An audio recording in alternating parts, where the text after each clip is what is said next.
처음이신가요? 혼자 오셨어요? 10만 원 추가하면 저기 룸에서 저랑 이야기하실 수 있어요. 아니에요. 일행 있습니다. 아, 그럼 한 명 더 불러드릴까요? 안녕하세요. 바람에 실린 사연입니다. 구독과 좋아요, 알람 설정은 큰 힘이 됩니다. 67세에 처음 가본 성남의 다방촌에 있는 뉴서울 다방이었어요. 친구놈이 불러서 간 곳인데 둘이 왔다고 하니 한 명을 더 불러준다니 당황했죠. 이곳은 뭐 하는 곳인지 또 저에게 어떤 일이 있었는지 들려드리려고 합니다. 저는 최진철이라고 해요. 용산 전자상가에서 40년을 일했습니다. 자영업이었죠. 평생 주말도 없이 명절도 없이 가게 문 열고 일만 했어요. 돈만 벌면 뭔가 해결될 줄 알았거든요. 그런데 이제 좀 살만해지니까 아내 순자가 세상을 떠났습니다. 유방암이었어요. 병원비로 집까지 팔 뻔했는데도 못 살렸어요. 그때까지도 저는 바보처럼 일만 했거든요. 순자가 떠나고 나니까 세상이 허무하더라고요. 40년을 결혼해서 살았는데 정작 함께 여행 한번 가보지 못했어요. 나중에 하면서 일만 했는데 그 나중이 안 왔거든요. 집이 무덤 같았습니다. 냉장고 돌아가는 소리만 웅웅거리고 벽시계 초침 소리가 이렇게 시끄러운 줄 몰랐어요. 매일 같은 컵라면 끓여 먹고 같은 시간에 잠자리에 들었습니다. 살아있는 건지 죽어있는 건지 구분이 안 되더라고요.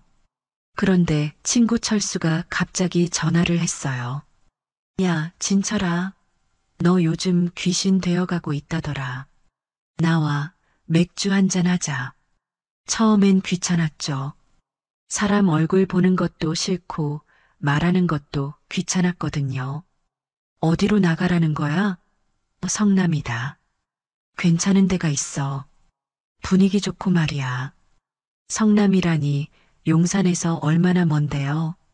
그냥 편의점 도시락이나 사 먹고 텔레비전이나 볼까 했는데 왜 그날은 나갔을까요? 지금 생각해보니 운명이었나 봅니다. 전철을 타고 성남까지 가는 동안 창밖을 봤어요. 가을이었거든요. 단풍이 막 들기 시작한 나무들이 스쳐 지나가더라고요. 그때 문득 생각이 났어요. 순자랑 단풍 구경을 한 번도 가보지 못했구나. 성남역에서 내려서 철수를 만났는데 이상하게 웃으면서 따라와 하더라고요. 가는 길에 진철아, 너 너무 우울하게 살지 마. 인생이 얼마나 남았다고 그래. 그래서 도착한 곳이 그 뉴서울 다방이었어요. 간판부터 심상치 않더라고요. 이게 뭐 하는 곳이야? 했더니 철수가 그냥 들어가 봐 하는 거예요. 문을 열고 들어가니까 여자분이 나와서 그런 말을 하더라고요. 어서 오세요? 혼자 오셨어요? 저는 완전히 당황했습니다. 이런 곳에 와본 적이 없거든요. 아직도 이런 거리가 있을까 싶었어요. 홀에는 여러 테이블이 있었고 각 테이블마다 여자분들이 앉아 있더라고요. 나이도 다양했어요. 20대부터 50대까지. 그런데 그 중에서 유독 눈에 들어오는 분이 있었습니다. 구석 테이블에 혼자 앉아 있는 여자분이었어요. 나이는 50 중반쯤 되어 보였고 표정이 차가우면서도 뭔가 안쓰러워 보였어요. 그런데 그분의 신발이 제일 먼저 눈에 들어왔습니다. 검은색 운동화였는데 뒤꿈치가 완전히 닳아서 비스듬히 기울어져 있더라고요. 걸을 때마다 딱딱 소리가 났어요. 우리 순자도 그랬거든요. 신발 한 켤레를 다 떨어질 때까지 신고 다녔죠. 철수가 그 테이블로 안내했습니다. 선미야, 안녕. 철수가 친근하게 인사하더라고요. 그제서야 알았어요. 이미 알고 있는 사이였구나. 안녕하세요. 선미가 일어나서 인사했는데 말투가 조선족이더라고요. 그리고 저를 경계하는 눈빛으로 봤어요. 또 이상한 사람 아닌가 하는 표정이었거든요. 철수가 맥주를 시켰어요. 이분은 내 친구 진철이야. 좋은 사람이니까 걱정 마. 그러면서 저한테 윙크를 하더라고요. 선미가 맥주를 따라주면서 조심스럽게 말했어요. 어디서 오셨어요? 용산에서 왔어요. 전자상가에서 일했고요. 제가 그랬더니 고개만 끄덕이고 말이 없더라고요. 그런데 선미가 일어서서 다른 테이블로 가는데 그 신발 소리가 너무 신경 쓰였어요. 딱딱, 딱딱. 마치 순자가 걷는 소리 같았거든요. 가슴이 뭉클해지더라고요. 저 여자 불쌍하지? 철수가 조용히 말했어요. 혼자 한국에 와서 고생하고 있어. 고향에 딸도 있고. 왜 혼자 왔어요? 남편이 사업 실패하고 도망갔대. 그래서 혼자 돈 벌러 왔다가 이런 일까지 하게 된 거야. 철수 말을 들으니까 더 안쓰러웠어요. 어떤 사연이 있어서 이런 곳까지 오게 됐을까 싶었거든요. 선미가 다시 돌아와서 앉았는데 제가 자꾸 신발을 쳐다보는 걸 눈치챘나 봐요. 발을 테이블 아래로 감추더라고요. 선미 씨, 제가 조심스럽게 불렀어요. 신발이 좀 불편해 보이네요. 선미가 깜짝 놀라면서 얼굴이 빨개졌어요. 괜찮습니다. 익숙해요. 그런데 그 순간 제 입에서 이런 말이 나왔어요. 신발 하나 사드릴까요? 선미가 눈을 동그랗게 떴어요. 왜 그러세요? 뭘 원하세요? 목소리가 떨리면서 벌벌 떨더라고요. 세상에는 공짜가 없어요. 뭘 원하시는 거예요? 그 모습이 너무 안쓰러웠어요. 얼마나 많은 상처를 받았으면 저렇게 경계를 할까 싶었거든요. 아무것도 안 바라요. 그냥 제가 사드리고 싶어서요. 정말 그랬어요. 이유를 모르겠더라고요. 그냥 마음이 그랬어요. 철수가 금방 핑계를 대고 자리를 떴어요. 나는 볼 일이 있다며 먼저 가버리더라고요. 지금 생각해보니까 일부러 저희 둘만 남겨둔 것 같아요. 선미와 둘이서 마주 앉으니까 어색했습니다. 선미는 계속 저를 의심하는 눈빛으로 봤어요. 이 사람이 정말 아무것도 바라지 않을까? 하는 표정이었거든요. 정말 신발만 사주시고 끝인가요? 선미가 조심스럽게 물어봤어요. 네, 정말이에요. 다른 건 바라지 않아요. 제가 진심으로 말했더니 선미가 한참 동안 저를 쳐다봤어요. 그럼 고맙겠어요. 선미가 작은 목소리로 말했어요. 하지만 비싼 건 안 돼요. 다방에서 나와서 근처 신발 가게로 갔습니다. 작은 가게였는데 운동화들이 진열되어 있더라고요. 선미가 제일 싼 걸 가리켰어요. 3만 원짜리였어요. 이것만으로도 충분해요. 선미가 말했는데 저는 좀 더 좋은 걸로 하자고 했어요. 아니에요. 이거면 돼요. 너무 좋은 건 부담스러워요. 결국 5만 원짜리 흰색 운동화로 정했어요.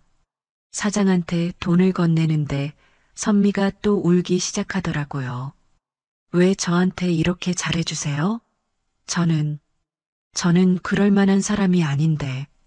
그런 말씀하지 마세요. 사람이 사람을 도와주는 게 당연한 거 아닌가요? 새 신발을 신고 나온 선미를 보니까 제 마음도 이상했어요. 뭔가 따뜻한 기분이랄까요? 3년 동안 느껴보지 못한 감정이었어요. 누군가를 위해 뭔가를 해줬다는 기분 말이에요. 고맙습니다. 정말 고맙습니다. 선미가 계속 인사를 했어요. 그리고 새 신발을 내려다보면서 웃었어요. 처음 보는 웃음이었는데 얼굴이 완전히 달라 보였거든요. 다방으로 돌아가면서 선미가 조금씩 마음을 열기 시작했어요. 연변에서 5년 전에 왔어요. 딸 대학 등록금 때문에. 딸이 몇 살인데요? 23이에요. 의대생이에요. 자랑스러워요. 그 말을 할 때 선미의 얼굴이 환해졌어요. 딸 자랑하는 엄마의 표정이었거든요. 보고 싶겠어요. 많이 보고 싶어요. 3년째 못 봤어요. 돈 벌어서 보내주기 바빠서. 그 말을 듣는 순간 가슴이 아팠습니다. 저는 자식이 없어서 모르지만 엄마가 딸을 그리워하는 마음이 어떨지 짐작이 갔거든요. 다방에 들어가서 다시 앉았는데 분위기가 달라졌어요. 처음처럼 경계하지 않고 자연스럽게 이야기를 나누게 됐거든요. 아저씨는 가족이 있으세요? 선미가 물어봤어요. 아내가 3년 전에 세상을 떠났어요. 유방암이었어요. 제가 그러니까 선미의 표정이 안쓰러워졌어요. 많이 외로우시겠어요. 그럼요. 말동무도 없고 혼자 밥 먹고 혼자 텔레비전 보고. 저도 그래요. 선미가 말했어요. 외로움이 뭔지 너무 잘 알아요. 하지만 익숙해져요. 외로움에 익숙해지면 별로 안 아파요. 그 말이 가슴에 콕 박혔어요. 저도 마찬가지였거든요. 외로움에 익숙해져서 그게 당연한 줄 알고 살았던 거예요. 그런데 갑자기 옆 테이블에서 소동이 일어났어요. 술 취한 남자가 와서 다른 여자분한테 막말을 하고 있었거든요. 야, 조선족년들아, 돈이나 제대로 벌어. 그 남자가 소리를 지르면서 여자분의 팔을 잡아당기더라고요. 그 모습을 보는 순간 혈압이 올라갔어요. 저도 모르게 일어섰습니다. 뭘 하는 겁니까? 늙은이가 뭔 상관이야. 그 남자가 저한테도 욕을 하더라고요. 술 냄새가 진동했어요. 다방 주인이 나와서 말렸지만 그 남자는 계속 행패를 부렸어요. 그리고 이번엔 선미한테 다가가더라고요. 너도 마찬가지야. 조선족 주제에 뭘 그렇게 점잖은 척해. 그러면서 선미의 어깨를 밀쳤어요. 그때 저는 참을 수가 없었어요. 손 떼세요. 제가 그 남자한테 다가가서 소리쳤어요. 왜 이런 식으로 하는 겁니까? 이 늙은이가 진짜. 그 남자가 저를 밀치려고 했는데 제가 피하면서 선미의 손을 잡았어요. 선미 씨 나가요. 여기 있을 필요 없어요. 대책 없는 행동이었어요. 저도 당황했거든요. 그런데 선미가 무서워서 떨고 있는 모습을 보니까 그냥 참을 수가 없었어요. 다방 밖으로 나오니까 선미가 울고 있더라고요. 왜 그랬어요? 이제 어떻게 해요? 미안해요. 그냥 화가 나서 그랬어요. 정말 미안했어요. 선미는 여기서 일해야 하는데 저 때문에 문제가 생긴 거잖아요. 이제 들어갈 수도 없어요. 주인이 화낼 거예요. 선미가 걱정스럽게 말했어요. 그럼 다른 일을 찾아요. 제가 도와드릴게요. 제가 그렇게 말했더니 선미가 고개를 저었어요. 아저씨는 몰라요. 조선족이 일자리 구하는 게 얼마나 어려운지. 그리고 저는 빚도 있고. 그때 처음 들었어요. 선미한테 빚이 있다는 걸. 빚이요? 500만 원이에요. 다방에서 미리 받은 거예요. 이걸 갚기 전에는 그만둘 수 없어요. 그 순간 결심했어요. 그럼 우선 제 집에서 며칠 있으면서 일자리를 찾아요. 같이 돕기로 해요. 선미가 깜짝 놀란 표정을 했어요. 그럴 수 없어요. 아저씨한테 패 끼칠 수 없어요. 패가 아니에요. 제가 혼자 살아서 외로웠거든요. 선미 씨가 있어주면 저도 좋아요. 그날 선미를 제 집으로 데려왔어요. 가방 하나가 전부였어요.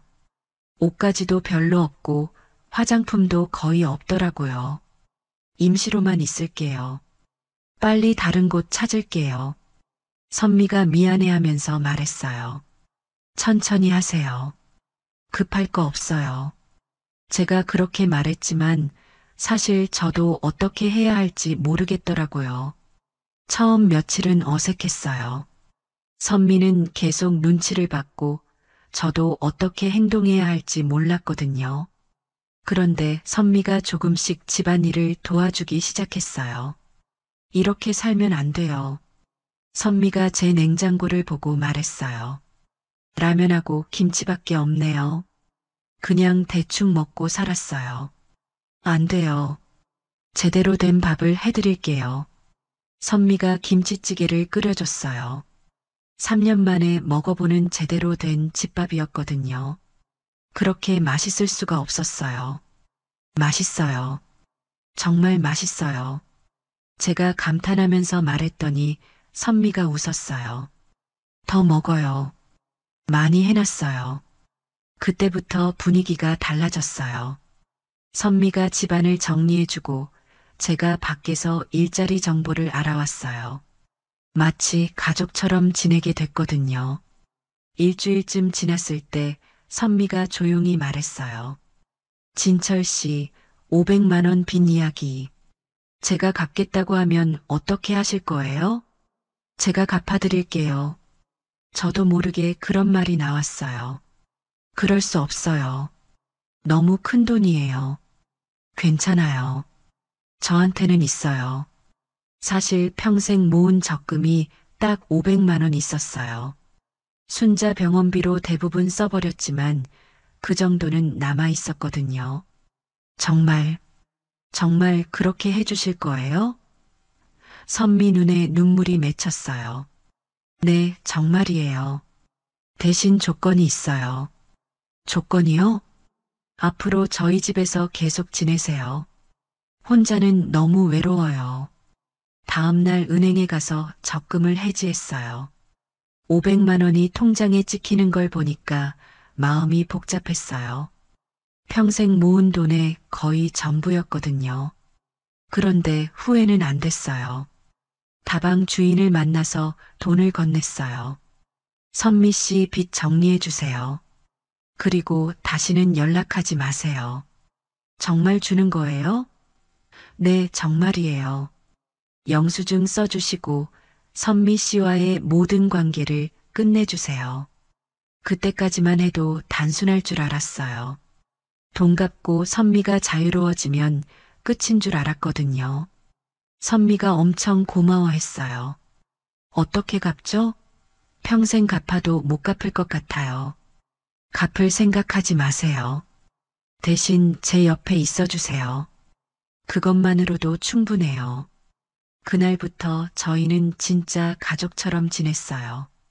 선미가 아침마다 일어나서 아침밥을 해주고 저는 밖에서 일자리를 알아봤어요. 저녁에는 함께 텔레비전을 보면서 하루 이야기를 나눴어요. 한 달쯤 지났을 때 저희는 옥상에 올라가게 됐어요. 빨래를 널러 올라간 건데 옥상에서 보는 풍경이 참 좋더라고요. 여기 좋네요. 선미가 말했어요. 고향 생각이 나요. 연변도 이런가요? 네, 산이 많아요. 이렇게 멀리 보이는 산들이. 그날부터 저희는 옥상에 자주 올라갔어요. 선미가 작은 텃밭을 만들자고 해서 화분들을 사다가 상추랑 고추를 심었어요. 이렇게 뭔가 키우는 게 좋아요. 선미가 물을 주면서 말했어요. 살아있다는 느낌이 들어요. 저도 좋았어요. 오랫동안 잊고 있던 즐거움이었거든요. 뭔가를 기르고 가꾸고 성장하는 걸 지켜보는 기쁜 말이에요. 옥상 한쪽에는 작은 평상도 났어요. 선미가 중고로 하나 사다가 놓자고 했거든요. 저녁마다 그 평상에 앉아서 바람을 맞으며 이야기를 했어요. 진철 씨, 어느 날 저녁 선미가 부르더라고요. 네, 고마워요. 저를 사람 취급해줘서. 그 말이 가슴에 콕 박혔어요. 얼마나 많은 상처를 받았으면 그런 말을 할까 싶었거든요. 당연한 거예요. 선미 씨는 좋은 사람이에요.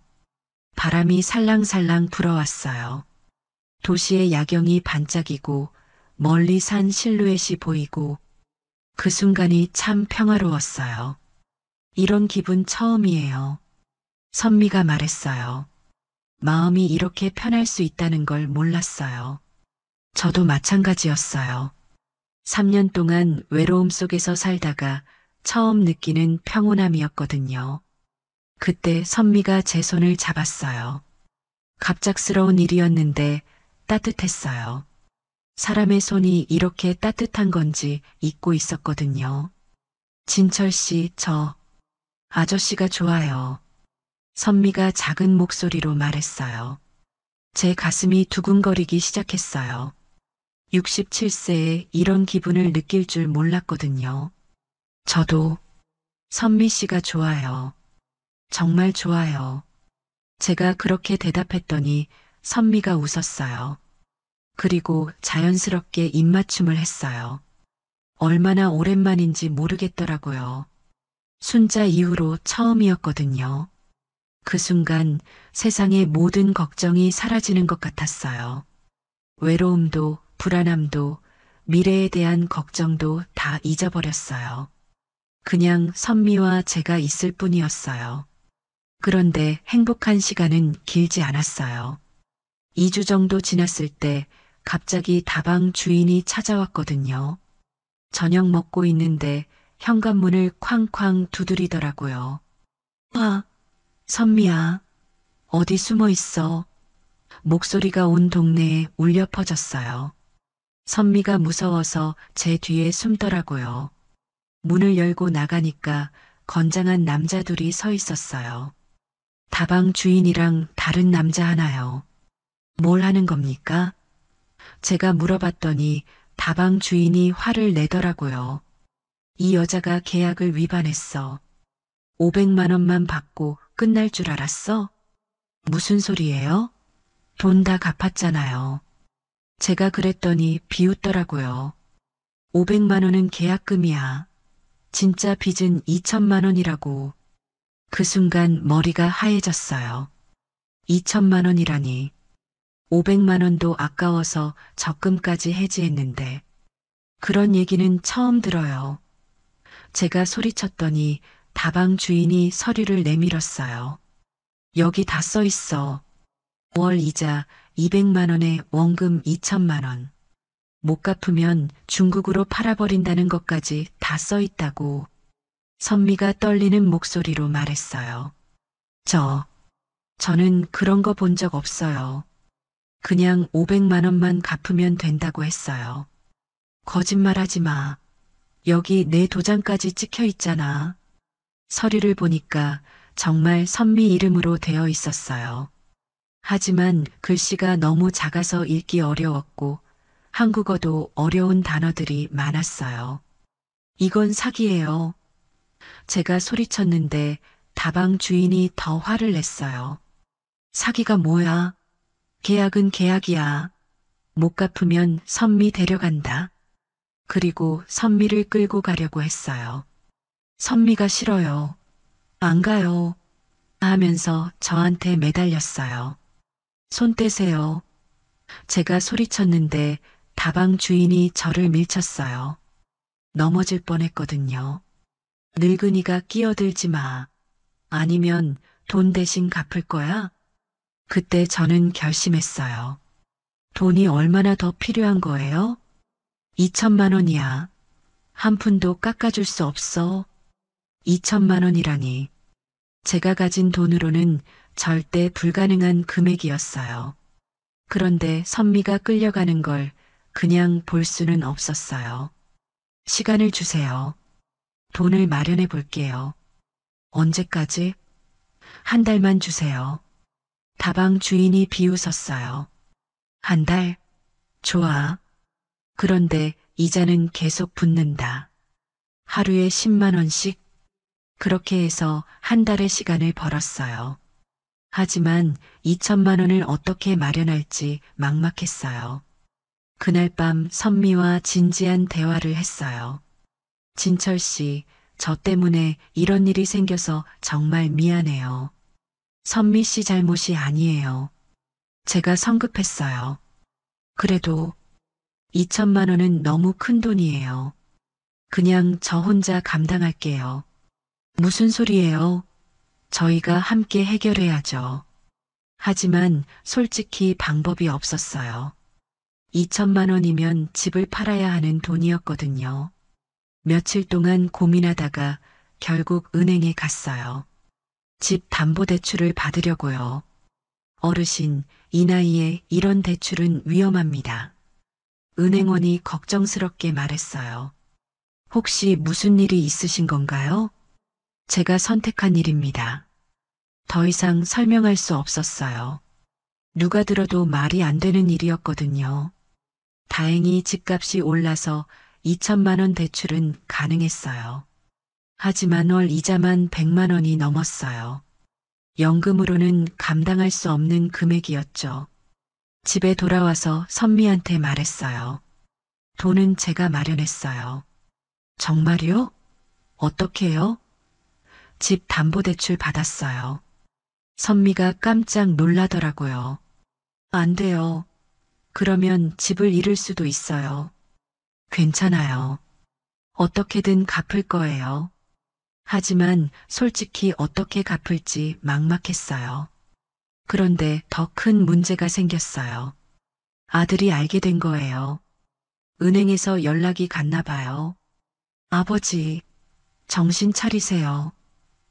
아들이 집으로 달려와서 소리쳤어요. 그 여자가 아버지를 이용하는 거예요. 그런 말 하지 마. 제가 화를 냈어요. 선미 씨는 그런 사람이 아니야. 2천만 원을 빌려주겠다고요? 아버지 나이가 몇 살인데. 내 인생은 내가 정해. 아들과 큰 싸움을 했어요. 결국 아버지가 그 여자를 더 중요하게 생각한다면 저는 더 이상 아들이 아니에요라고 하면서 나가버렸어요. 가족까지 잃을 뻔한 상황이었어요. 하지만 그래도 선미를 포기할 수는 없었어요. 며칠 후 드디어 다방 주인한테 돈을 가져갔어요.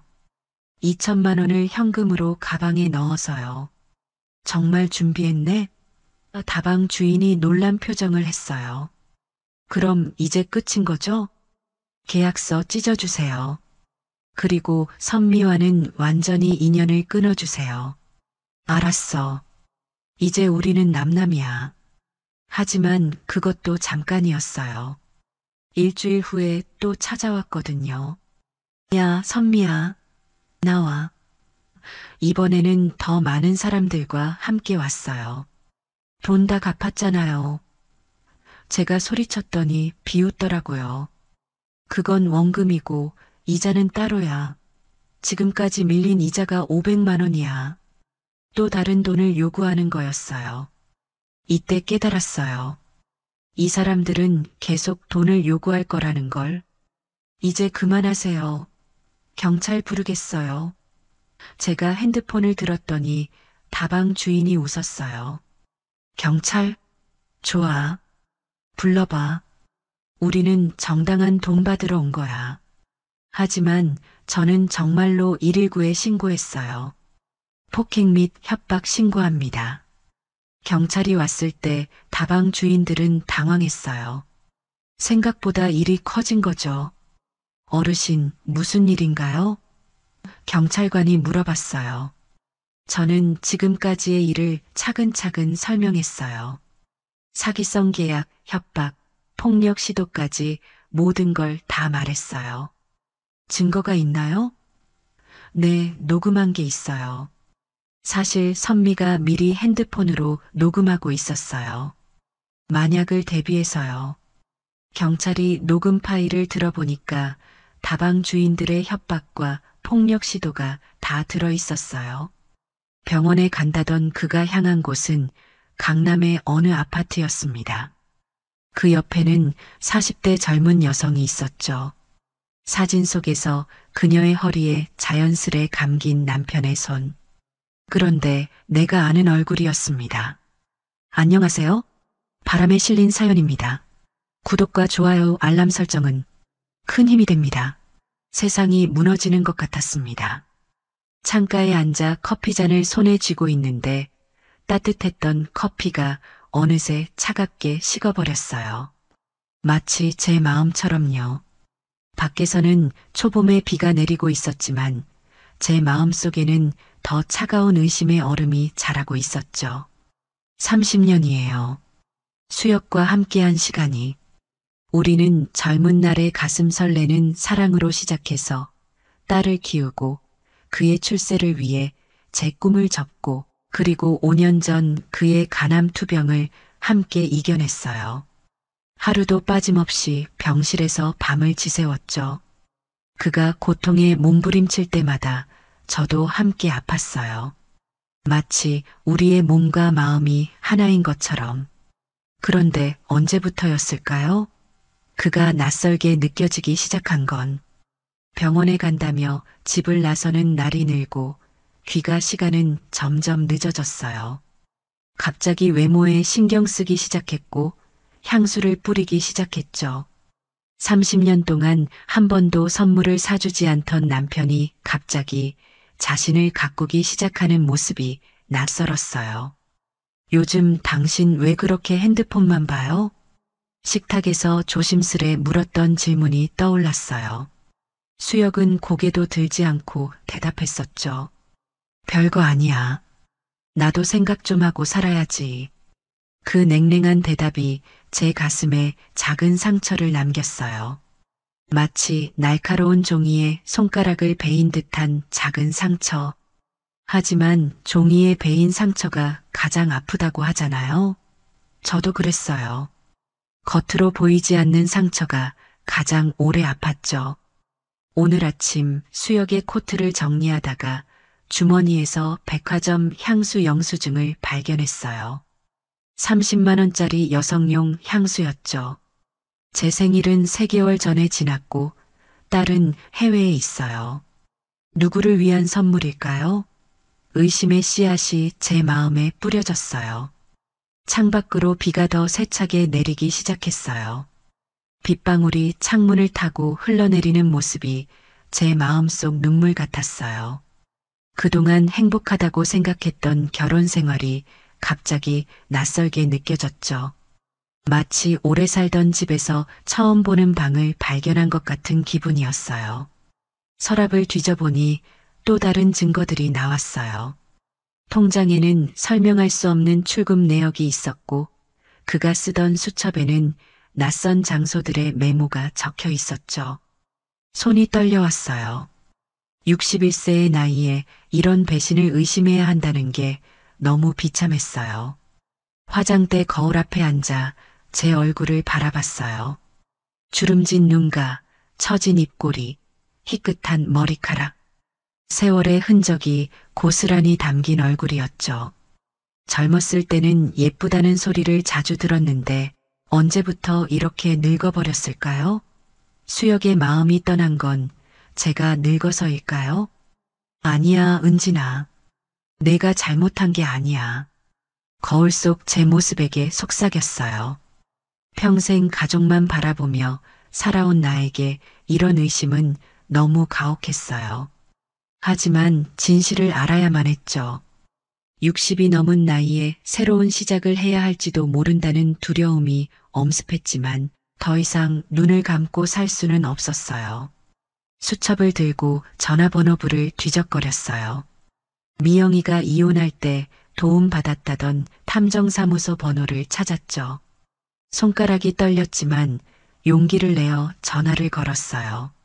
안녕하세요. 혹시 배우자 조사도 하시나요? 목소리가 떨렸어요. 평생 처음 해보는 일이었으니까요. 전화기 너머로 차분한 남성의 목소리가 들려왔어요. 네, 가능합니다. 사무실로 한번 방문해 주시겠어요? 전화를 끊고 깊은 숨을 들이마셨어요. 이제 돌아갈 수 없는 강을 건너기로 한 거예요. 진실이 어떤 것이든 제 인생의 남은 시간을 위해 알아야만 했으니까요. 오래된 립스틱을 꺼내 발랐어요. 결혼 초기에 수혁이 좋아했던 색이었죠. 주문한 택시가 도착했다는 문자가 왔어요. 이제 시작이야. 작게 중얼거리며 집을 나섰어요. 창가에 놓인 차가운 커피잔처럼 제 인생도 새로운 온기를 찾아야 할 때였으니까요. 봄비가 내리는 거리를 지나 탐정사무소에 도착했어요. 낡은 건물 3층에 있는 작은 사무실이었죠. 문을 열고 들어서자 담배 냄새와 오래된 가죽 의자 냄새가 섞인 공기가 저를 맞이했어요. 50대 중반으로 보이는 남자가 책상에서 일어나 저를 맞았죠. 전화 주셨던 분이시죠? 그의 눈빛은 차분했어요. 수많은 사람들의 비밀을 보아온 눈빛 같았죠. 저는 떨리는 손으로 가방에서 수혁의 사진과 메모한 일정표를 꺼냈어요. 제 남편을 조사해 주실 수 있을까요? 목소리가 갈라졌어요. 30년 결혼 생활에서 처음으로 남편을 의심하는 이 순간이 꿈만 같았죠. 따스한 봄비가 창문으로 비치고 있었지만 제 마음은 겨울처럼 차가웠어요. 많은 분들이 비슷한 이유로 찾아오십니다. 걱정하지 마세요. 그의 말에 마음이 조금 놓였어요. 내가 이상한 사람은 아니라는 안도감 같은 것이었죠. 평생 신뢰했던 사람을 미행해달라고 부탁하는 자신이 부끄러웠지만 이미 돌아갈 수 없는 강을 건넌 기분이었어요. 남편분의 일상, 출근 시간, 병원 방문 일정을 알려주시겠어요? 떨리는 손으로 메모지에 수혁의 일정을 적었어요. 월요일, 수요일, 금요일 오후 2시에 병원에 간다는 것. 내분비내과 정기검진이라고 했던 일정이었죠. 모든 정보를 제공하며 제 심장은 빠르게 뛰었어요. 진실을 알게 될지도 모른다는 기대와 두려움이 교차했죠. 일주일 정도 시간이 필요합니다. 그때 다시 연락드릴게요. 탐정의 말에 고개를 끄덕였어요. 사무실을 나와 집으로 돌아가는 길 마음은 복잡했지만 이상하게도 한편으론 홀가분했어요. 누군가에게 제 의심을 털어놓은 것만으로도 조금은 가벼워진 기분이었죠. 집으로 가는 버스에서 창밖을 바라봤어요. 봄날의 공원에서 아이스크림을 먹는 젊은 연인이 보였죠. 저들처럼 설레던 시절이 우리에게도 있었는데 남자가 여자의 코끝에 묻은 아이스크림을 살짝 닦아주는 모습에 가슴이 아려왔어요. 수혁도 예전엔 그렇게 다정했었는데 집에 돌아온 저녁 수혁이 평소보다 늦게 들어왔어요. 그의 셔츠에서 병원 냄새가 아닌 은은한 향수 냄새가 났죠. 전에 없던 웃음기가 도는 눈빛으로 저를 스쳐 지나갔어요. 오늘 병원은 어땠어요? 평소처럼 물었어요. 평소처럼. 다 괜찮대. 짧게 대답하고 샤워실로 향하는 그의 뒷모습을 바라봤어요. 언제부터 우리 사이에 이런 서늘한 거리가 생겼을까요? 마치 같은 공간에 있지만 다른 세계에 사는 것 같은 기분이 들었어요. 그날 밤 잠자리에 들기 전 침대 옆 테이블에 놓인 오래된 앨범을 펼쳐봤어요. 젊은 시절의 우리 모습이 담긴 사진들. 웨딩드레스를 입은 저와 턱시도 차림의 수혁, 갓난아기 딸을 안고 환하게 웃고 있는 우리 가족. 모든 것이 행복해 보였어요. 정말 그랬을까요? 아니면 나만 행복하다고 믿었던 걸까요? 알 수 없는 그리움과 쓸쓸함이 밀려왔어요. 수혁이 샤워를 마치고 침실로 들어왔을 때 저는 서둘러 앨범을 덮었죠. 그는 제가 무엇을 보고 있었는지 묻지도 않았어요. 예전에는 항상 제가 하는 모든 일에 관심을 보였는데 이제는 더 이상 그렇지 않았죠. 침대에 누워 천장을 바라보며 생각했어요. 내가 지금 올바른 선택을 하고 있는 걸까? 의심이 제 마음을 갉아먹고 있었지만 한편으로는 진실을 향해 나아가는 용기도 자라고 있었어요. 내 인생은 여기서 끝나지 않아. 작게 속삭였어요. 61세. 아직 늦지 않았어요. 진실이 무엇이든 그 이후의 삶을 위한 용기가 필요했어요. 창밖으로 봄비가 여전히 내리고 있었지만 제 마음속에는 이상하게도 작은 희망의 씨앗이 움트기 시작했어요. 일주일이 지나고 탐정에게서 연락이 왔어요. 카페에서 만나자는 메시지였죠. 떨리는 마음으로 약속 장소로 향했어요. 초여름에 햇살이 가득한 카페에 도착하자 탐정은 이미 와서 기다리고 있었어요. 조사 결과를 말씀드리겠습니다. 탐정의 목소리는 차분했지만 그의 표정에서 무언가 심상치 않음을 느꼈어요. 가슴이 빠르게 뛰기 시작했죠. 남편분은 수요일에만 병원에 가십니다. 월요일과 금요일에는 강남의 한 아파트를 방문하시더군요. 심장이 멎는 것 같았어요. 제 귀를 의심했죠. 병원에 간다던 남편이 다른 곳에 갔다니. 그 아파트에는 40대 여성 조미라라는 분이 살고 계십니다. 혹시 아시는 분인가요? 조미라? 그 이름은 낯설지 않았어요. 5년 전 수혁이 간암으로 입원했을 때 간병인으로 일했던 여자였죠. 그녀가 정성껏 수혁을 돌봐줘서 얼마나 고마워했는지. 퇴원할 때 사례비도 넉넉히 챙겨줬었어요. 아이러니하게도 제가 직접 소개비를 더 줬던 그 여자가 탐정이 사진 몇 장을 테이블 위에 펼쳤어요. 마트에서 장을 보는 두 사람의 모습. 수혁의 손이 그녀의 허리에 자연스럽게 얹혀 있었죠. 제 손이 떨렸어요. 평생 나에게 보여주지 않았던 다정한 표정으로 미라를 바라보는 수혁의 모습이 선명했어요. 눈시울이 뜨거워졌지만 억지로 눈물을 참았어요. 공공장소에서 울고 싶지 않았거든요. 대신 숨을 깊게 들이마시고 차분히 말했어요. 더 확실한 증거가 필요해요. 목소리가 떨렸지만 끝까지 알아내겠다는 결심이 섰어요. 탐정은 고개를 끄덕였죠. 좀 더 조사해 보겠습니다. 2주 정도 시간이 더 필요합니다. 카페를 나와 집으로 돌아가는 길 머릿속은 복잡했어요. 사진 속 두 사람의 모습이 자꾸 떠올랐죠. 수혁이 미라의 허리에 손을 얹은 모습, 그 자연스러운 친밀함. 얼마나 오래된 관계일까? 병원에서 만난 지 5년, 그 사이 무슨 일이 있었던 걸까? 집으로 가는 버스 안에서 창밖을 바라봤어요. 행복해 보이는 사람들이 거리를 오가고 있었죠.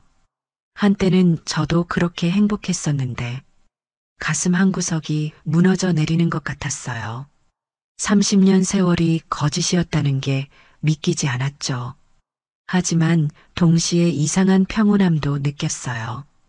오랫동안 느껴온 불안과 의심에 드디어 실체가 생긴 것 같았거든요. 제가 이상한 사람이 아니었던 거예요.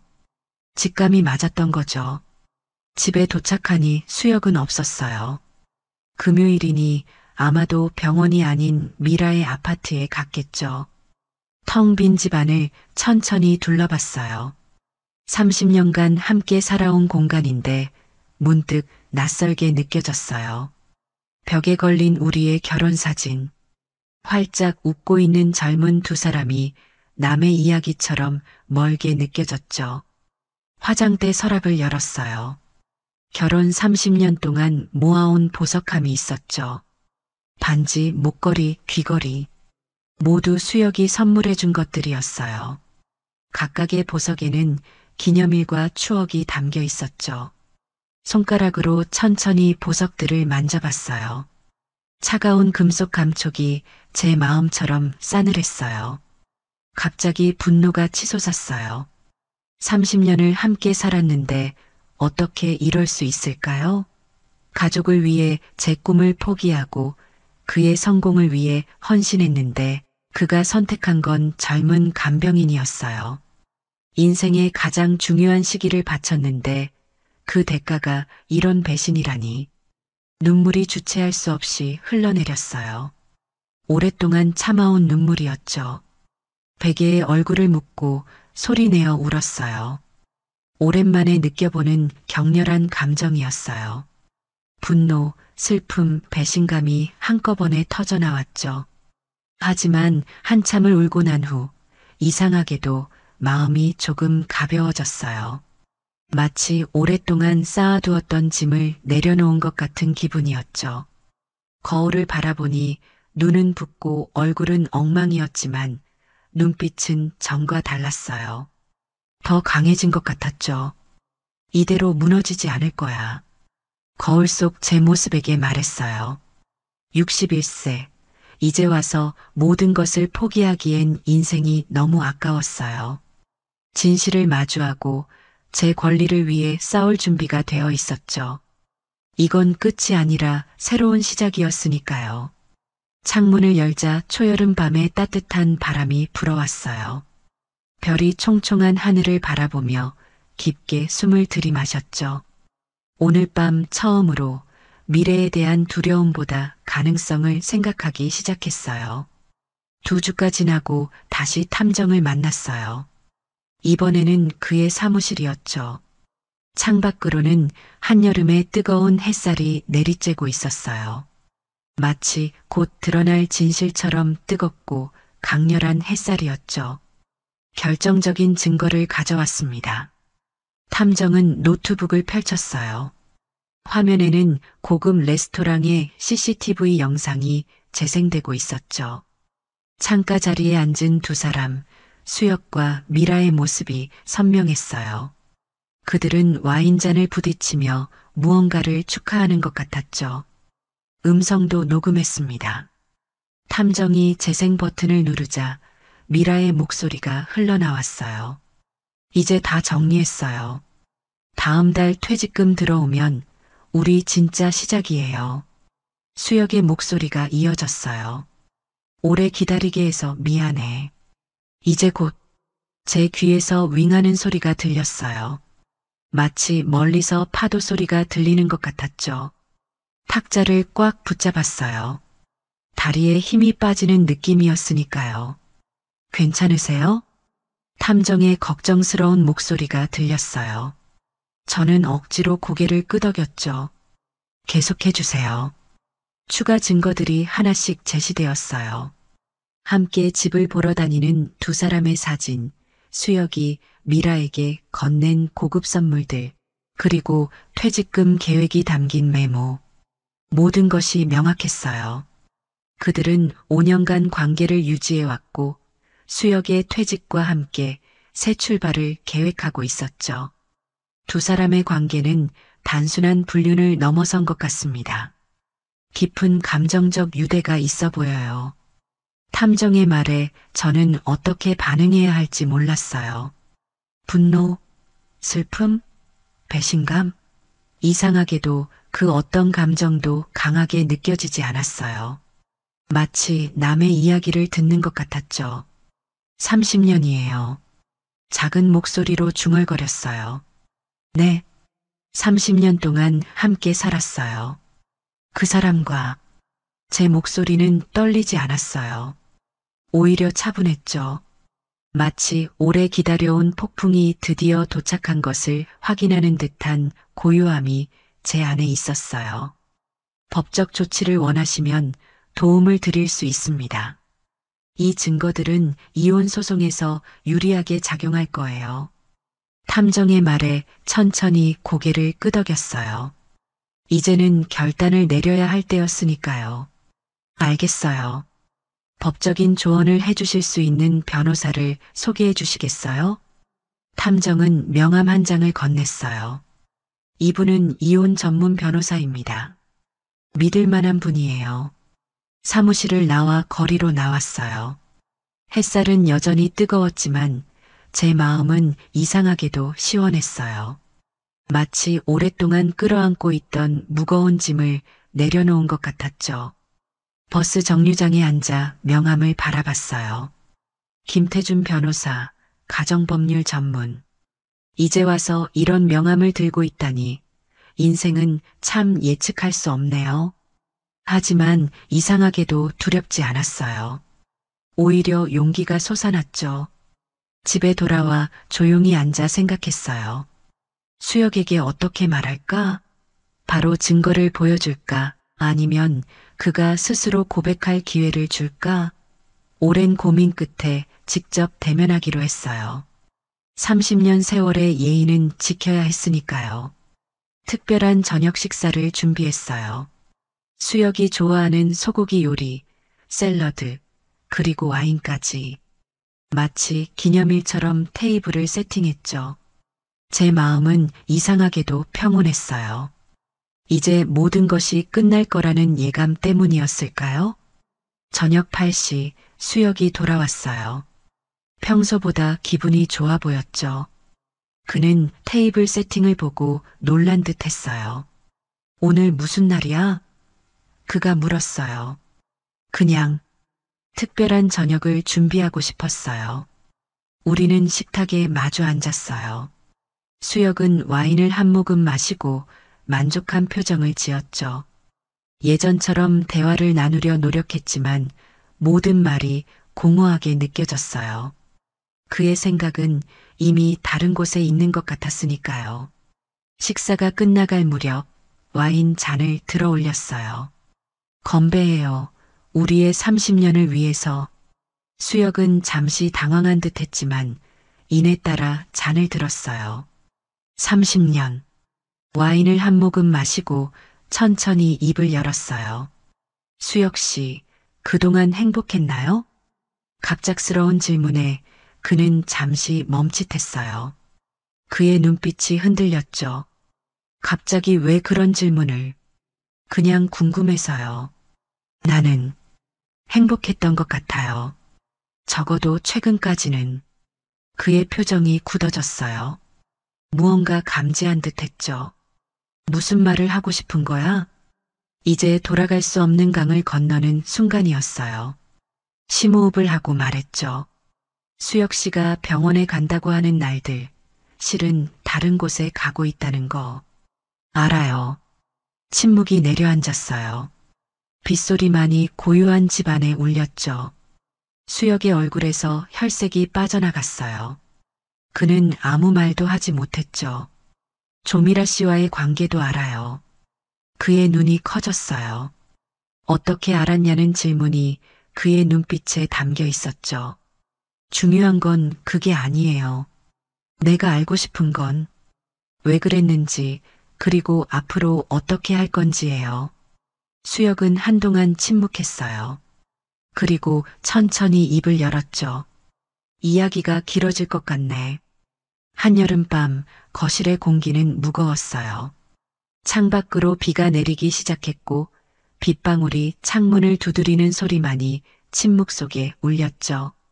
수혁은 와인을 한 모금 더 마시고 이야기를 시작했어요. 5년 전 내가 암 진단을 받았을 때 솔직히 말하면 죽음이 두려웠어. 매일 밤 잠들기가 무서웠지. 내일 아침에 눈을 뜨지 못할까봐. 그의 목소리는 낮고 떨렸어요. 처음 듣는 이야기였죠. 투병 중에도 그는 항상 강한 모습만 보여줬거든요. 미라는 그 시간을 함께 보냈어. 밤에 내가 집에 가고 나면 그녀가 내 손을 잡아줬지. 내 두려움을 들어줬어. 가슴이 아팠어요. 제가 알지 못했던 수혁의 고통, 그리고 제가 채워주지 못했던 공간을 다른 여자가 채웠다는 사실이 처음엔 그냥 의지가 됐어. 하지만 점점 그녀 없이는 살 수 없을 것 같았지. 미라 없었으면 난 그 병원에서 버티지 못했을 거야. 그 말에 제 눈에서 뜨거운 눈물이 흘러내렸어요. 30년간 함께했던 사람이 자신 앞에서 다른 여자를 향한 마음을 고백하는 순간 신기하게도 분노보다는 깊은 슬픔이 저를 감쌌어요. 그렇게 힘들었으면 나한테 말해주지 그랬어요? 나도 당신 옆에 있었잖아요. 제 목소리는 떨렸지만 의외로 차분했어요. 말하기 어려웠어. 너를 실망시키고 싶지 않았고 처음엔 그냥 위로받는 느낌이었는데 점점 사랑하게 됐다는 거죠? 수혁은 고개를 숙였어요. 침묵이 곧 대답이었죠. 이제 어떻게 할 거예요? 결정적인 질문이었어요. 그의 대답에 따라 제 선택도 달라질 테니까요. 수혁은 천천히 고개를 들었어요. 그의 눈에는 미안함과 결의가 함께 담겨 있었죠. 정직하게 말할게. 나 미라와 함께 하기로 했어. 예상했던 대답이었지만 그래도 가슴이 아팠어요. 30년 세월이 이렇게 끝나는구나 싶었죠. 언제? 다음 달 퇴직금 받으면 새 출발하려고 해. 고개를 끄덕였어요. 이미 알고 있던 사실이었지만 그의 입에서 직접 듣자 더 현실감이 느껴졌어요. 알겠어요. 그게 전부였어요. 더 할 말이 없었죠. 수혁은 의아한 듯 저를 바라봤어요. 그게 전부야? 화내지 않을 거야? 쓸쓸하게 웃었어요. 뭐라고 해야 해요?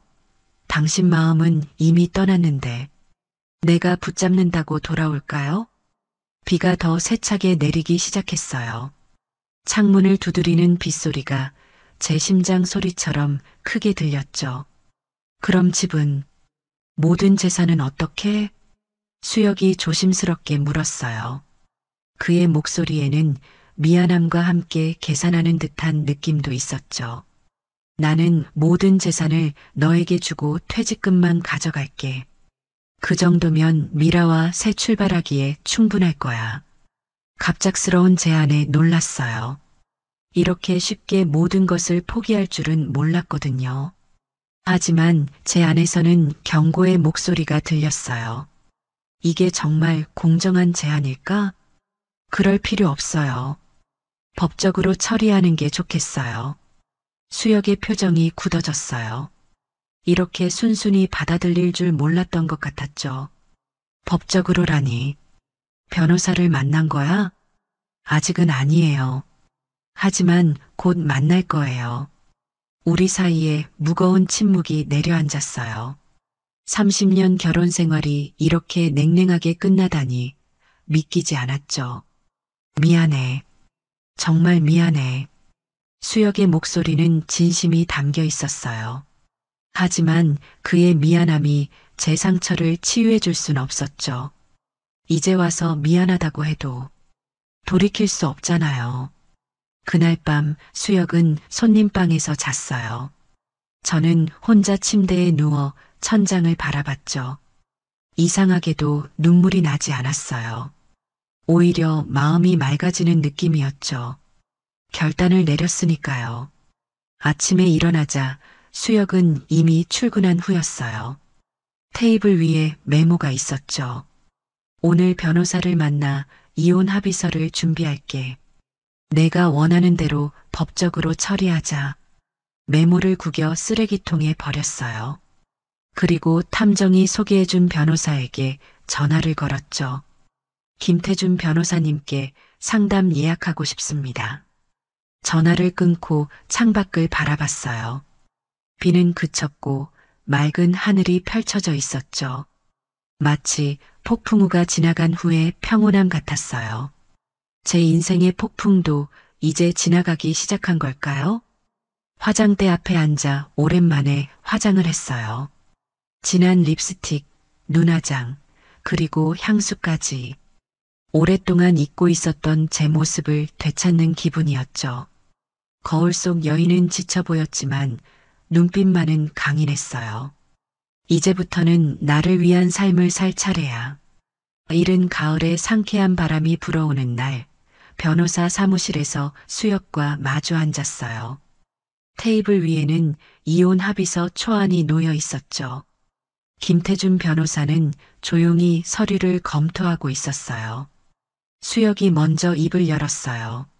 합의서 내용은 내가 원하는 대로 작성했어. 아파트, 예금, 주식, 모든 재산은 은진이가 가져가고 나는 퇴직금만 받는 걸로. 변호사가 놀란 눈으로 수혁을 바라봤어요. 이수혁 씨, 정말 그렇게 하실 건가요?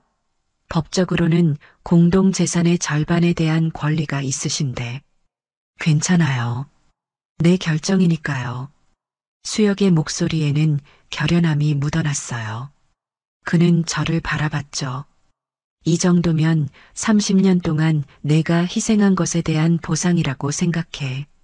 적어도 경제적으로는 안정되게 살 수 있을 거야. 제 마음은 복잡했어요. 한편으로는 그의 제안이 공정하다고 생각했지만 다른 한편으로는 이것이 진정한 사과인지 의문이 들었죠. 돈으로 모든 것을 해결하려는 건 아닐까? 생각해 볼게요. 제가 답하려는 찰나 사무실 문이 거칠게 열렸어요. 숨을 헐떡이며 들어온 사람은 다름 아닌 미라였어요. 그녀의 얼굴은 분노로 일그러져 있었죠. 여기 있었군요. 전화도 안 받고 어디 갔나 했어요. 미라는 수혁에게 다가가더니 테이블 위에 합의서를 집어들었어요. 그녀의 눈이 점점 커지는 것이 보였죠. 합의서 내용을 읽어내려가는 동안 그녀의 표정이 순식간에 변했어요. 이게 뭐예요? 모든 재산을 포기한다고요? 당신 미쳤어요? 미라의 목소리가 사무실 안에 울려 퍼졌어요. 그녀는 합의서를 내던지며 수혁의 팔을 세게 잡아당겼죠. 우리가 얘기한 것과 전혀 다르잖아요. 당신 퇴직금만으로 우리가 어떻게 살아요? 강남의 집도 알아보고 있었잖아요. 수혁은 당황한 기색이 역력했어요. 그는 미라를 진정시키려 했지만 그녀의 분노는 이미 폭발한 상태였죠. 미라야, 진정해. 여기서 이러면 안 돼. 진정하라고요? 당신이 한 약속은 어떻게 된 거예요? 우리 새 출발한다면서 좋은 집에서 행복하게 살자면서. 변호사는 어색한 표정으로 자리에서 일어났어요. 잠시 밖에서 대화하시는 게 좋겠습니다. 하지만 미라는 그의 말을 듣지 않았어요. 그녀의 시선이 저에게 향했죠. 당신이 이렇게 만든 거예요? 뭐라고 했길래 수혁 씨가 이런 결정을 한 거죠? 제 심장이 빠르게 뛰었지만 이상하게도 두렵지 않았어요. 오히려 미라의 진짜 모습을 보게 된 것 같은 기분이었죠. 저는 아무것도 강요하지 않았어요. 수혁 씨의 결정이에요.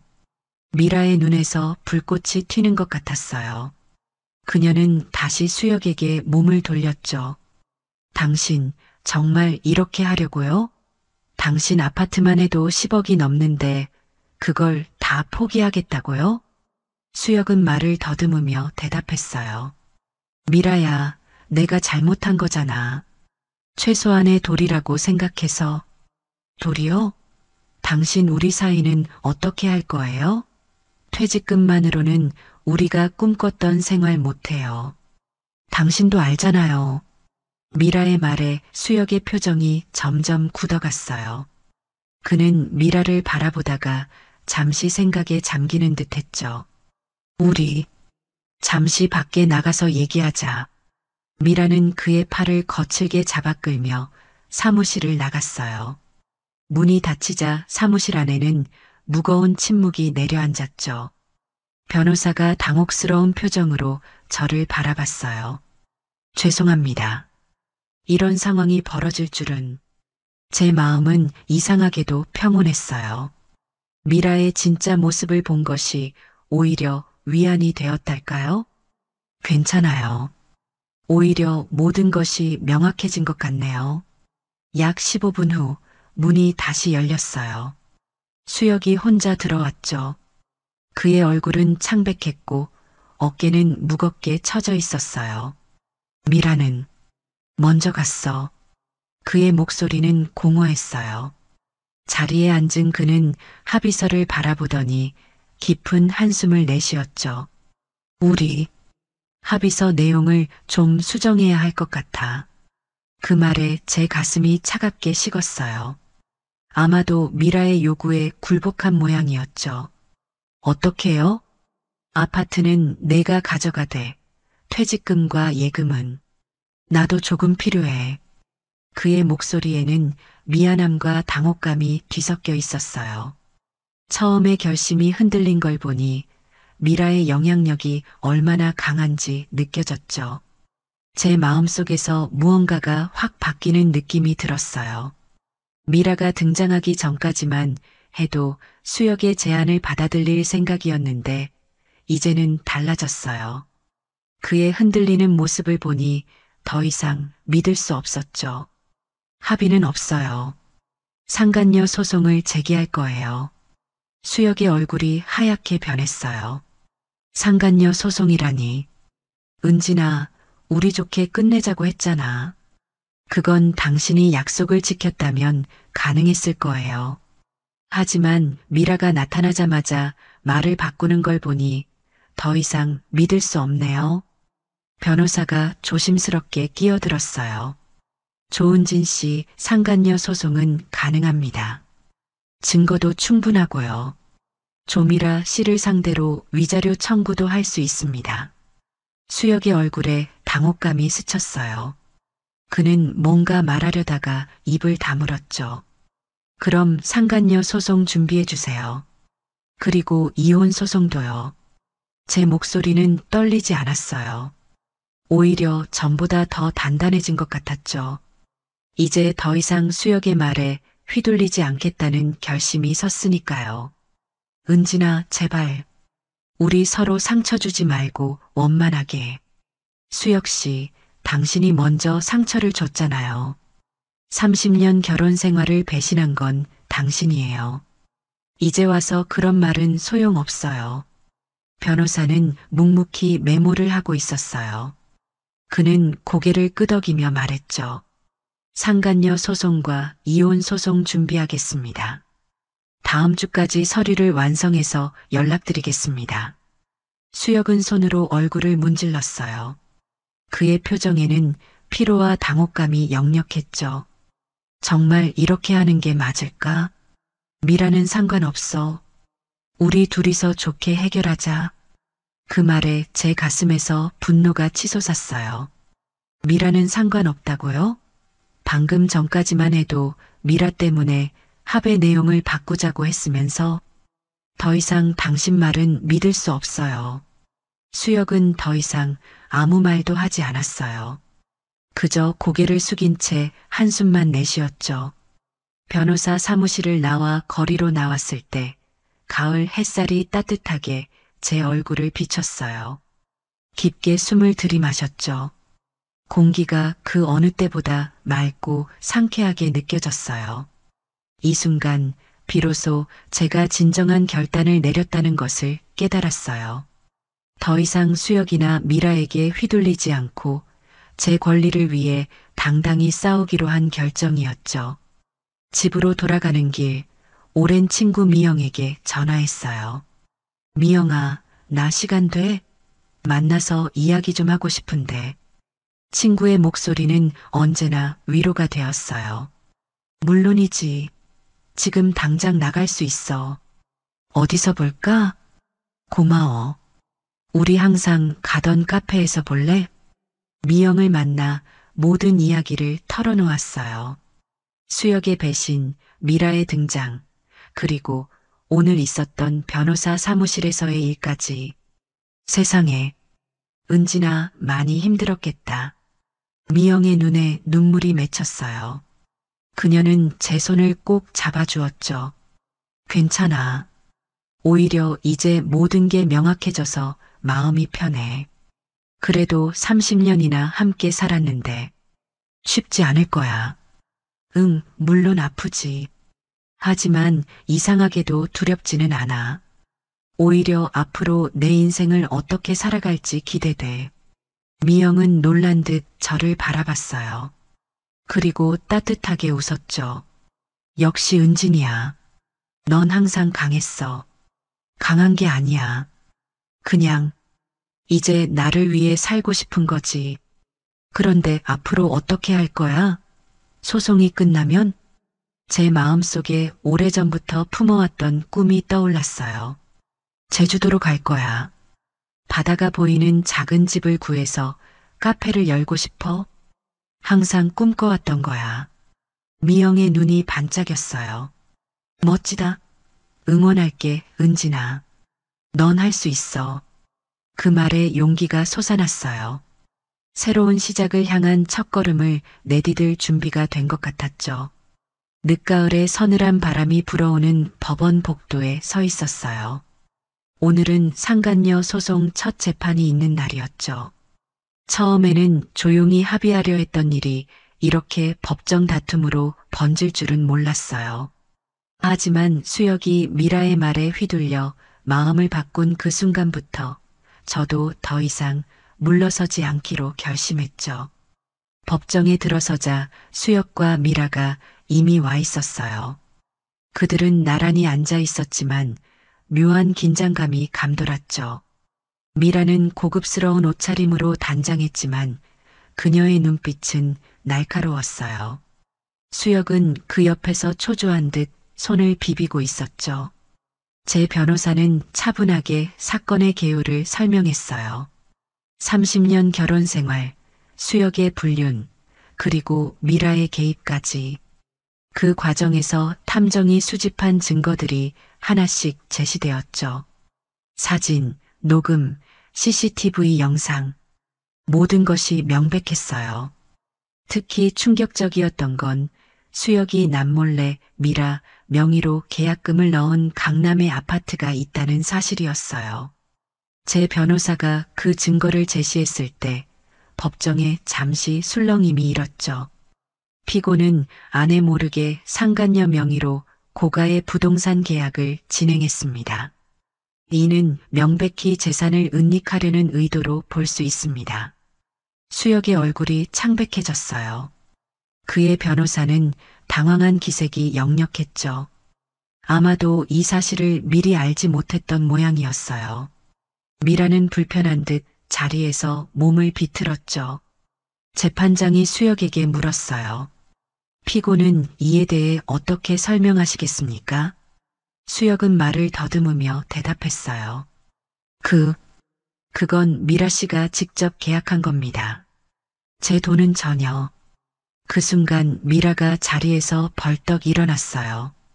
거짓말 마세요. 당신이 계약금 다 줬잖아요. 내 명의로 하자고 한 것도 당신이었고. 법정이 순식간에 소란스러워졌어요. 재판장이 망치를 내리치며 질서를 요구했지만 미라의 분노는 쉽게 가라앉지 않았죠. 조용히 하십시오. 그렇지 않으면 법정 모독죄로 조치하겠습니다. 재판장의 엄중한 경고에 미라는 마지못해 자리에 앉았어요. 하지만 그녀의 눈빛은 여전히 불꽃이 튀는 것 같았죠. 수혁의 변호사가 어색하게 웃으며 상황을 수습하려 했어요. 재판장님, 잠시 정회를 요청드립니다. 피고와 상의할 시간이 필요합니다. 재판장은 고개를 끄덕였어요. 30분간 정회를 선언합니다. 법정 밖으로 나오자 수혁과 미라가 격렬하게 다투는 소리가 들렸어요. 복도 저쪽에서 그들의 언쟁은 모든 사람의 이목을 끌었죠. 당신 때문에 모든 게 망쳐졌어요. 내가 뭐라고 했죠? 조용히 처리하자고 했잖아요. 미라의 목소리는 분노로 떨리고 있었어요. 내가 어떻게 알았겠어? 그 계약서가 나올 줄은. 당신이 모든 걸 망쳤어요. 이제 어떻게 해요? 위자료까지 물게 생겼잖아요. 그들의 언쟁을 지나치며 제 마음은 이상하게도 평온했어요. 이제는 그들의 문제가 제 문제가 아니라는 걸 깨달은 거죠. 30년 동안 수혁의 모든 문제가 제 문제였는데 이제는 다른 사람의 일이 된 거예요. 변호사가 제게 다가와 조용히 말했어요. 조미라 씨의 폭발로 우리에게 오히려 유리해졌습니다. 법정에서 자백이나 다름없는 발언을 했으니까요. 고개를 끄덕였어요. 진실은 결국 드러나는 법이죠. 30분 후 재판이 재개되었어요. 수혁은 완전히 다른 사람처럼 보였어요.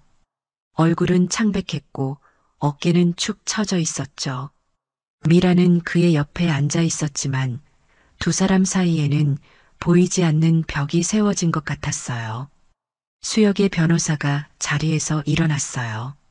재판장님, 피고는 원고의 주장을 인정하고 위자료 청구에 합의하고자 합니다.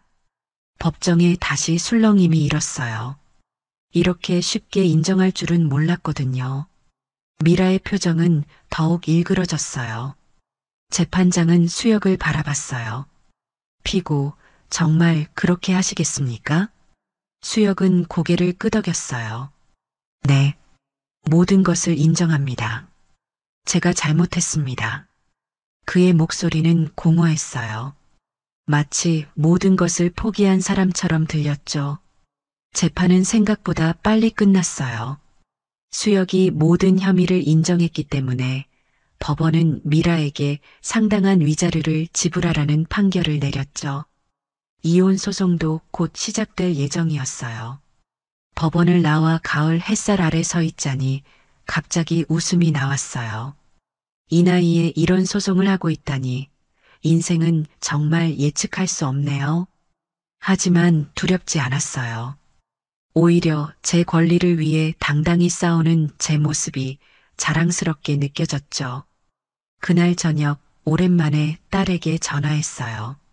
그동안 상황을 간략히 설명했지만 오늘 있었던 일을 자세히 이야기하고 싶었거든요. 엄마, 정말 괜찮아요? 제가 한국에 들어갈까요? 딸의 걱정스러운 목소리가 들렸어요. 아니, 괜찮아. 엄마는 생각보다 강해. 그리고 이제 제주도로 갈 계획이야. 제주도요? 정말요? 엄마가 항상 살고 싶어 하셨던 곳이잖아요. 딸의 목소리에 기쁨이 묻어났어요. 그녀는 제 오랜 꿈을 기억하고 있었죠. 응, 바다가 보이는 작은 집을 구했어. 이사는 소송이 모두 끝나고 나서 할 거야. 엄마, 정말 대단해요. 저도 곧 휴가 내서 제주도로 갈게요. 엄마 새집 구경도 하고.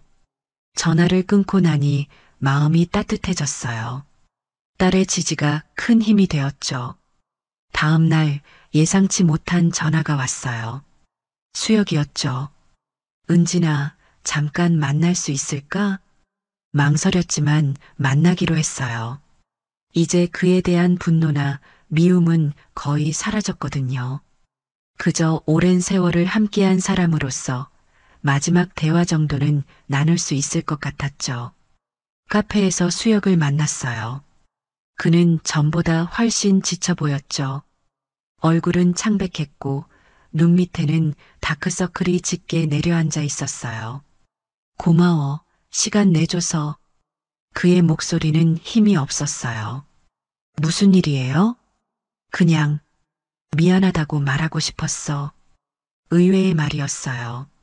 법정에서 이미 인정했던 사실이지만 이렇게 사적으로 사과하는 건 처음이었거든요. 미라와 헤어졌어. 놀라움을 감출 수 없었어요. 그들이 언쟁하는 모습은 봤지만 헤어질 줄은 몰랐거든요. 위자료 판결 나고 나서 완전히 달라지더라고. 내가 무능하다며 자기 인생을 망쳤다고 비난했어. 수혁의 목소리에는 깊은 상처가 묻어 있었어요. 그는 커피잔을 손으로 감싸주며 계속 말했죠. 30년 동안 함께 살았는데 내가 어떻게 그럴 수 있었는지. 이제야 후회가 밀려와. 그의 눈에 눈물이 고였어요. 처음 보는 모습이었죠. 수혁은 항상 감정을 드러내지 않는 사람이었거든요. 늦었어요. 제 목소리는 차분했어요. 동정이 아닌 사실을 말하는 거였죠. 알아. 그래도 내가 알아주길 바랐어.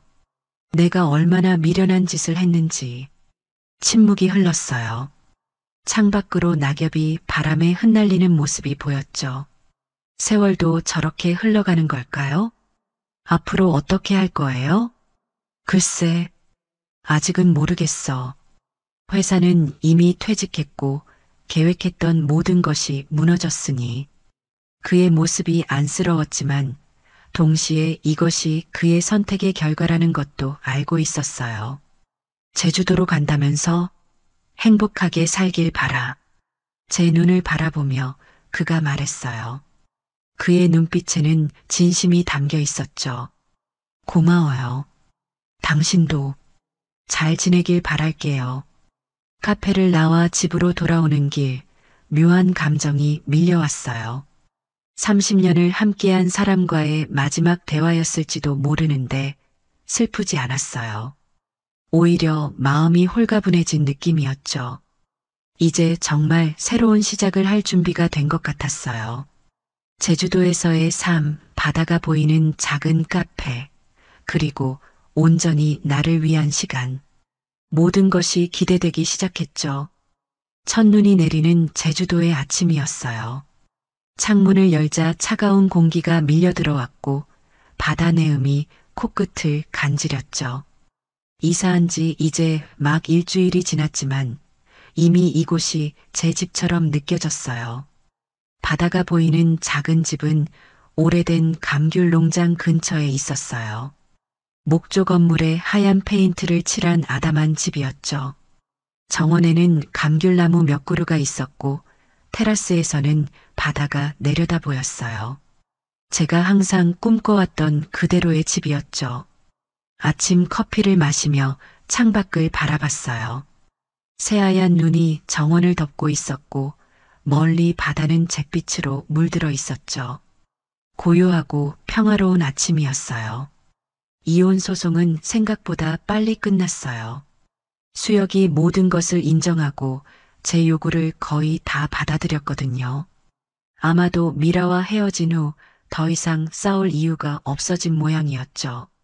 재산 분할도 원만하게 이루어졌고 상간녀 소송에서 받은 위자료까지 더해져 경제적으로는 충분히 안정된 상태였어요. 서울 생활을 정리하고 제주도로 이사하는 것은 쉽지 않았어요. 30년간의 기억이 담긴 집을 떠나는 건 분명 아픈 일이었죠. 하지만 동시에 해방감도 느꼈어요. 이제 진정한 제 삶을 시작할 수 있다는 설렘이 더 컸으니까요.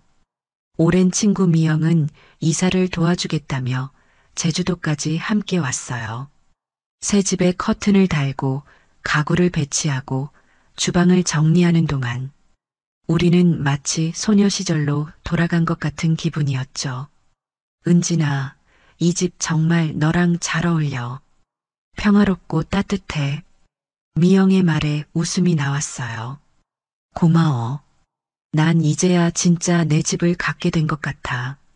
사실 서울의 아파트도 제 이름으로 되어 있었지만 그곳은 항상 우리 집이었지 내 집이라는 느낌은 아니었거든요. 하지만 이곳은 달랐어요. 오롯이 제 취향과 제 결정으로 꾸민 공간이었으니까요. 오늘은 작은 카페 오픈 준비를 하는 날이었어요. 집 1층에 작은 공간을 마련해 카페를 열기로 했거든요. 테이블 셋, 카운터 하나, 그리고 작은 베이커리 공간까지.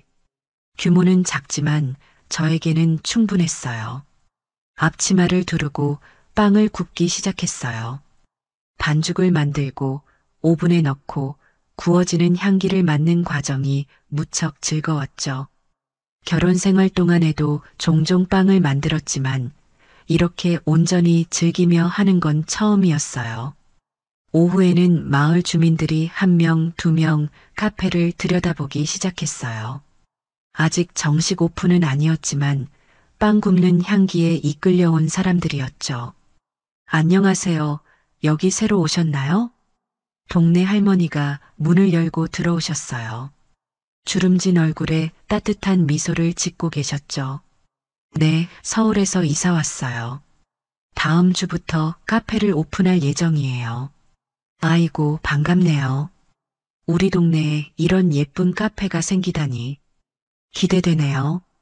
할머니는 테이블에 앉아 커피 한 잔을 주문하셨어요. 첫 손님이었죠. 정성껏 커피를 내려드렸어요. 어머, 맛있네요. 서울에서 카페 하셨어요? 아니요, 그냥 취미로만 했어요. 사실 이게 제 꿈이었거든요. 꿈이요? 참 좋네요. 우리 나이에 꿈을 이루는 사람이 몇이나 되겠어요. 할머니의 말씀에 가슴이 따뜻해졌어요. 맞아요. 60이 넘은 나이에 새로운 꿈을 시작하는 건 쉬운 일이 아니죠. 하지만 저는 해냈어요. 저녁이 되자 마을 주민 몇 명이 더 찾아왔어요. 그들은 호기심 어린 눈으로 카페를 둘러보았고 제가 구운 빵을 맛보았죠. 다들 맛있다며 칭찬해 주셨어요. 정식 오픈도 하기 전에 입소문이 퍼지고 있는 것 같았죠.